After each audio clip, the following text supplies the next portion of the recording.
हमारा एक कार्यक्रम शुरू हो रहा है, विधायक की जनता दरबार। और इस जनता दरबार में पहला एपिसोड जो हम आपके लिए लेकर आए हैं वो पुआया विधानसभा से विधायक चेतराम जी के जनता दरबार का है। आइए देखिए पुआया विधानसभा क्षेत्र की जनता और विधायक की जनता का दरबार। विधायक चेतराम जी यहाँ बुधवार को जनता दरबार लगाते हैं। यहाँ के मतदाता, यहाँ के आम नागरिक, ग्रामीण आकर अपनी समस्या विधायक चेतराम को सुनाते हैं और विधायक जी इनकी समस्या का निस्तारण करते हैं। इस जनता दरबार में सभी वर्ग के लोग यहाँ पर दिखाई पड़ रहे हैं। आइए हम इनसे जानकारी करते हैं कि क्या विधायक जी इनके काम करते हैं या नहीं करते हैं, ये विधायक जी से संतुष्ट हैं अथवा नहीं है। क्या नाम है आपका? मुख्तार सिंह। किस गांव के रहने वाले हैं? पकड़िया के। क्या समस्या है आपकी? हमारी समस्या ये है, कमरा का हमारा आया था, कमरा नहीं बन पाया हमारा। अच्छा, तो आप विधायक जी के पास में आए हैं? हाँ जी। इससे पहले भी विधायक जी के पास आप आए हैं? नहीं आए। नहीं, और किसी काम के लिए कभी आए हैं? कभी नहीं आए। अच्छा, तो क्या लग रहा है आपकी समस्या का निस्तारण होगा विधायक जी के पास में? वो होएगा, जरूर होएगा।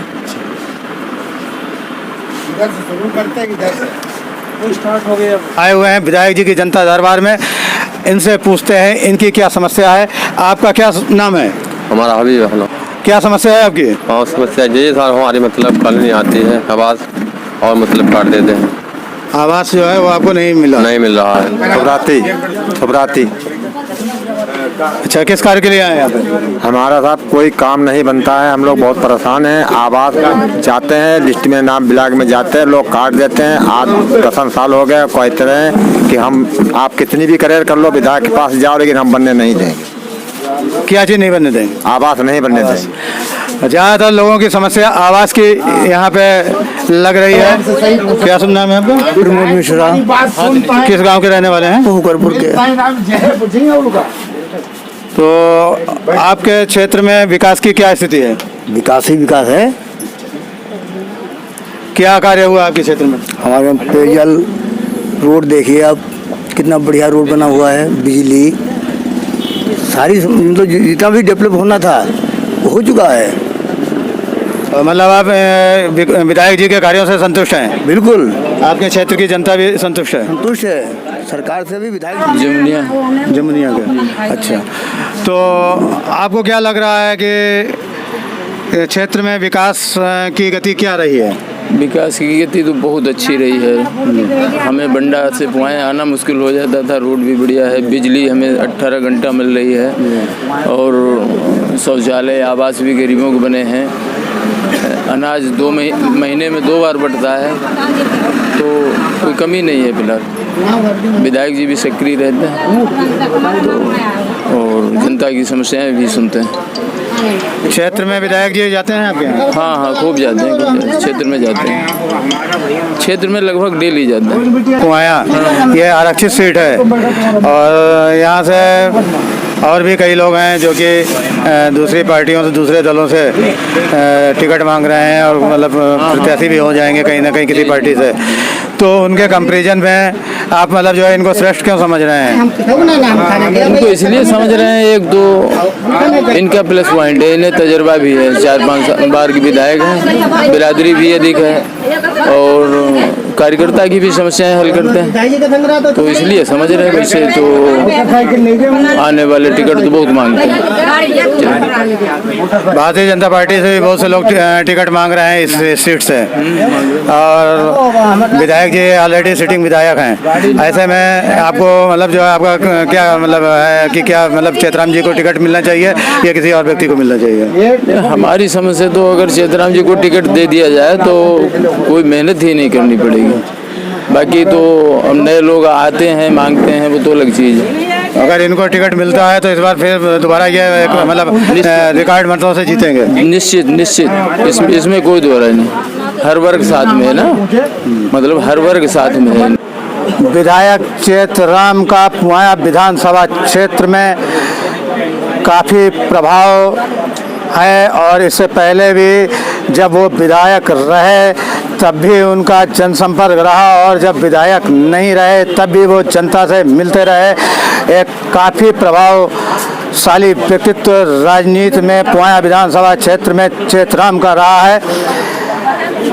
चेतराम के लिए कुछ बातें बड़ी मशहूर हैं। एक तो इनकी सादगी बड़ी मशहूर है। साधारण तरीके से कुर्ता पैजामा पहन करके और अगर ज़रूरत पड़ती है तो किसी के मोटरसाइकिल में बैठ करके गांव-गांव पहुंच जाते हैं। ना तो किसी तरीके का दिखावा और ना कोई फैशन, एक आम आदमी के तरीके से ये आम जनता के बीच पहुंचते हैं। इनकी सादगी इस विधानसभा क्षेत्र में नहीं पूरे जनपद में मशहूर है। और एक वास्तविक जो कहानी है, घटना है वास्तविक, वो भी काफ़ी चर्चा में इस विधानसभा क्षेत्र सहित पूरे जनपद में है। 1985 में कांग्रेस से चेतराम विधायक हुए थे और पहली बार ये कम उम्र के विधायक थे, बहुत ही युवावस्था में थे। जब पहली बार ये विजयी हुए तो जो पार्टी फंड से पैसा आया था, पार्टी से जो चुनाव के लिए पैसा आया था और उस चुनाव को लड़ने के बाद में जब पैसा बचा तो वो पैसा लगभग 50,000 रुपये था। उसको वापस करने के लिए उस समय के मुख्यमंत्री नारायण दत्त तिवारी के पास चेतराम पहुँचे। ये काफ़ी पहले विचार विमर्श हुआ कि ये पैसा बचा इसका क्या हो, तो चेतराम जी ने कहा नहीं, ये पैसा वापस कर देना चाहिए पार्टी फंड को। और जब वहाँ वापस करने गए तो मुख्यमंत्री नारायण दत्त तिवारी से कहा कि साहब ये आपने पैसा दिया था और ये खर्च हुआ, इसके बाद ये हिसाब बचा है, इतना पैसा बचा है, ये 50,000 रुपये के लगभग आप ले लीजिए। जब ये पैसा वापस करने लगे तो उस समय के मुख्यमंत्री नारायण दत्त तिवारी वो आश्चर्यचकित हो गए और खुशी के मारे गोद में चेतराम को उठा लिया। उस समय के युवा चेतराम को उन्होंने गोद में उठा लिया। बड़े बड़े सीनियर नेता और विधायक और सांसद उस समय मुंह देखते रह गए। ऐसे व्यक्तित्व के चेतराम इस विधानसभा क्षेत्र का नेतृत्व करते हैं। आइए आज हम इनसे जानते हैं कि क्या वो वही चेतराम है या कुछ परिवर्तन हो गया है, क्या इन्होंने कुछ विकास किया है, लोगों के आकांक्षाओं पे खरे उतरे हैं, इसका आइए आंकलन करते हैं। मतदाताओं से तो हमने काफ़ी पूछा है, अब विधायक जी से पूछते हैं उन्होंने क्या विकास किया है। विधायक जी, आप लगातार इस क्षेत्र के विकास के लिए संघर्षशील रहे हैं। आप विधायक रहे हैं तब भी आपने काम किया है और विधायक आप नहीं रहे हैं तब भी लोगों के गांव-गांव घर-घर जा कर के आप लोगों की समस्याओं का निस्तारण करते रहे हैं। आपके लिए ये काफ़ी मशहूर है कि आप आम आदमी की तरीके से जनता के बीच में जाते रहे हैं। लेकिन विपक्षी ये आरोप लगाते हैं कि आपके कार्यकाल में विकास नहीं हुआ है। आप अपने विकास के विषय में बताएंगे कि आपके कार्यकाल में क्या क्या, इस कार्यकाल में आपने क्या क्या काम कराए हैं। वाजपेयी जी, आपने कहा विपक्षियों का आरोप लगाने के अलावा उनके पास है ही क्या।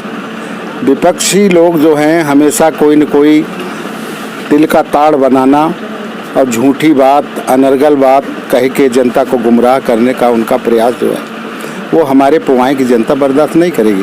पुवाएँ की देख रही है आप, मैं खुले रूप से बैठा हूँ। हमारे क्षेत्र के हर धर्म जाति के लोग यहाँ गरीब बैठे हुए हैं। मैं एक एक करके सबकी समस्या सुन रहा हूँ और जब से मैं विधायक बना हूँ यही मेरा हमेशा रूटीन रहा है। जितनी सुगमता से, सरलता से मैं लोगों की बात सुन रहा हूँ, आप चूँकि यहाँ आए हैं, आप खुद देख रहे हैं, आपने सबको सुना, सब लोग बैठे हुए हैं और सबकी बात मैं सुन रहा हूँ। हर संभव प्रयास करता हूँ कि जो भी पीड़ित व्यक्ति यहाँ आया है अपनी फरियाद लेके मैं उनकी समस्या सुन के उनकी समस्या का निदान करा रहा हूँ। जहाँ तक विकास की बात है, हम इधर 4.5 वर्ष होने जा रहे हैं।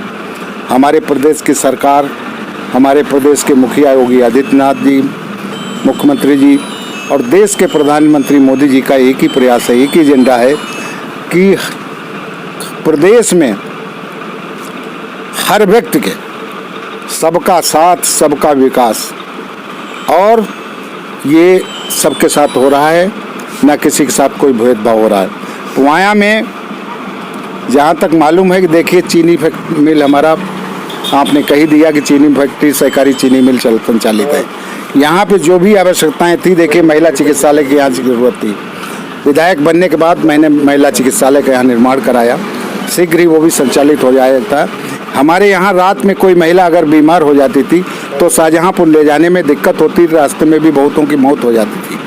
हमारे यहाँ कोई डिग्री कॉलेज नहीं था, रामपुर में एक शहीद भगत सिंह डिग्री कॉलेज का निर्माण करा दिया है, वो भी इसी साल संचालित हो जाएगी। ITI अधूरा पड़ा था, सन 2008 से हमारे पुवाए में सतमा रोड में ITI कॉलेज जो था अपूर्ण पड़ा था, जिसमें पशु बनते थे। आज उसको पूर्ण करा दिया है। हमारे यहाँ के बच्चे अगर कोई ITI की परीक्षा लेने जाते थे तो शाहजहाँपुर में जाना पड़ता था। आज इतना बड़ा काम हो गया। बंडा से पुवाया रोड की बहुत दुर्दशा थी, यहाँ हमारे क्षेत्र के लोग बैठे हैं, अगर एक बार कोई इससे निकल जाता था इस रोड से तो शाम को बीमार हो जाता था। सबसे पहले वो सड़क आज बनी है, जनपद में सबसे बढ़िया और अच्छी सड़क बनी हुई है। बंडा एक गांव सभा थी, हमारी सरकार के सहयोग से, मेरे प्रयास से बंडा को ग्राम सभा को आज नगर पंचायत का दर्जा दिया गया। ये तो मुख्य काम बताएं। खोटार में PSC थी, जहाँ पे हमारे क्षेत्र के खोटार के आसपास के लोगों को चिकित्सा में थोड़ी असुविधा होती थी, वहाँ पर एक CHC का निर्माण कराया, संचालित है। आज मरीज कोई वहाँ जाता है, पीड़ित जाता है, जिसको कोई शारीरिक समस्या है, बीमार है, भर्ती होकर उसका समुचित इलाज हो रहा है। ये बड़े बड़े काम कराए। शाहजहाँपुर से पुवाया खोटार रोड जो प्रांतीय खंड में था NH में चला गया है। चौड़ीकरण ये भी होगा, स्वीकृत हो गया रोड। बंडा से खोटार रोड वो भी निर्माण कार्य शुरू हो गया है नाबार्ड योजना से। ये बड़े बड़े काम हैं। ग्रामीण इलाकों में जो जहाँ छोटी मोटी छूटी हुई कड़ियाँ पड़ी थी, जिन पे मरम्मत नहीं हो रही थी, जिन सड़कों की, बहुत सी सड़कें मरम्मत हो गई, लेकिन कोरोना जैसी भयंकर महामारी बीच में आने से बहुत से अधूरे काम छूट गए। हमारा प्रयास है उनको भी पूरा कराने का प्रयास है। बच्चों की शिक्षा के लिए कोरोना के कारण स्कूल बंद थे, आज स्कूल खुल गए हैं। हमारी सरकार ने वही सुविधाएं जो कॉन्वेंट स्कूलों में बच्चों को दी जा रही थी, ड्रेस, जूता, मोजा, किताबें सभी मुहैया हो कराई जा रही हैं। किसानों का सम्मान निधि आ रही है, योजनाएं गिनाने लगे बहुत समय लगेगा। उज्ज्वला योजना, किसान सम्मान निधि, आयुष्मान कार्ड, जो गरीब लोग पैसे के अभाव में इलाज नहीं करा पा रहे थे, आज उनके आयुष्मान कार्ड बनवा दिए हैं सरकार ने। वो जाएं और फ्री उनका इलाज हो रहा है। तो कितनी योजनाएं गिनाएं, आप पूरे क्षेत्र में भ्रमण करिए। समाज के हर वर्ग के लोग हमारे साथ हैं, हम उनका साथ दे रहे हैं और उनकी मदद भी करते हैं। तो जहाँ जिस चीज़ की आवश्यकता है मैं करा रहा हूँ। बिजली की देखिए, एक समय था जब हम लोग कहते थे कि बिजली कब आएगी, बिजली कब आएगी। आज देखिए बैठे हुए हैं, अब सोच रहे बिजली जाएगी कब। कितनी बिजली की सुविधा है गांव में, लोग आराम से अपने ट्यूबवेल चला रहे हैं। किसान, बिजली लगातार आ रही है। स्वास्थ्य क्षेत्र में काफ़ी काम हुआ है, सड़क निर्माण काफ़ी हुए हैं, पुल पुलियाँ बनी हुई हैं। भैंसी नदी का पुल हमारा जो विपक्षी लोग उठा रहे हैं वो भी स्वीकृत हो गया है, उसके लिए भी पैसा NH को गया है प्रस्ताव, वो भी पैसा आ जाएगा, नया पुल निर्माण हो जाएगा। तो ये तमाम कार्य हुए हैं। कितने काम आपको गिनाएं, जो कुछ अभी काम अधूरे पड़े हैं, मेरा प्रयास है शीघ्र ही उनका भी निराकरण करा जाएगा। चूँकि किसानों का आंदोलन चल रहा है इस समय, किसानों के आंदोलन के विषय में क्या इसका प्रभाव रहेगा? ये किसानों का मामला है, हम भी किसान ही हैं, हम भी किसान हैं। हमारी सरकार में आज देखिए हमारा धान तैयार हो गया है, एक एक दाना धान का किसानों का खरीदा जा रहा है। गन्ना और धान, गेहूँ, ये 3 फसलें हमारे यहाँ मुख्य हैं। गन्ना एक एक अगर गन्ना अगर खेत में है वो भी हमारी सरकार खरीद रही है। हाँ, बजाज मकसूदापुर का चीनी मिल का कुछ बकाया जरूर है किसानों का 1 साल का, उसमें भी हमारी सरकार प्रयासरत है। मैंने विधानसभा में प्रश्न उठाया है कि इनका बकाया भुगतान किया जाए, तो कहीं पर किसी किसान को कोई असुविधा नहीं होगी। पूरी मेहनत से हम भी लगे हैं, हम भी सतर्क हैं, देख रहे हैं कि सेंटर अब हमारे सरकारी लग जाएंगे। सब किसानों का गेहूँ, धान जो है उचित मात्रा जो सरकारी रेट है उस पर खरीदा जाएगा। तो ये विधायक चेतराम जी ने अपने विकास कार्यों को गिनाया और विरोधियों के आरोपों का मुंहतोड़ जवाब देते हुए कि एक एक विकास कार्यों को गिनाया। कहा विरोधी तो आरोप लगाते ही रहते हैं। आइए इसी प्रकार से आप लिसन टी न्यूज़ से जुड़े रहिए और हमारे समाचार देखते रहिए, जिसमें साहित्य से लेकर के अपराध तक धार्मिक स्थलों से लेकर ऐतिहासिक स्थलों तक का दर्शन कराया जाता है, उसके विषय में विश्लेषण किया जाता है। हमारे रिसेंट न्यूज चैनल को सब्सक्राइब करिए, उससे जुड़े रहिए, जिससे भविष्य में भी आपको हमारे समाचार जल्दी से जल्दी मिलते रहें।